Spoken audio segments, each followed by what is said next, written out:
আসসালামু আলাইকুম। তো সবাই কেমন আছেন? আশা করি সবাই ভালো আছেন। তো আমি আবার চলে এলাম নতুন একটা ভিডিও নিয়ে।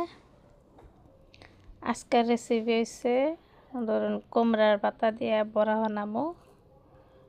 তো কীভাবে বানাই আপনারা দেখতে থাকুন। আমি যেটা ব্যাটারটা বানাইছি ওটা ধরুন বেসন দিয়ে বানাইছি, ওটা স্কিপ করছি, দেখাই নেই এনেগো। তো খালি অকল বেসন আছে নে আরও আদা রসুন ময় মশলা যা যা লাগে ধরুন জিরার গুঁড়া, মরিচের গুঁড়া, ধনিয়া গুঁড়া সব কিছু দিছি আর কি।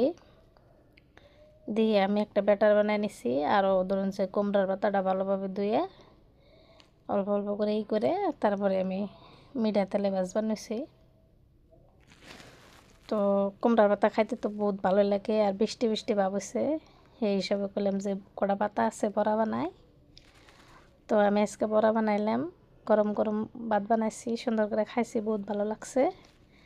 আনাগো যদি ভিডিওটা দেখে ভালো লাগে অল্প সাবস্ক্রাইব করুন জানি, আর কমেন্ট করে কবাইন কোনে আমার ভুল হইলো কোনে কী হইলো, অল্প সঠিক দিশা দেখাবান আমারে। আন্নাগরা যেটা কবাইন আমি সেটাই করার চেষ্টা করুম, ফলো করার চেষ্টা করুম। আল্লাহ হাফিজ।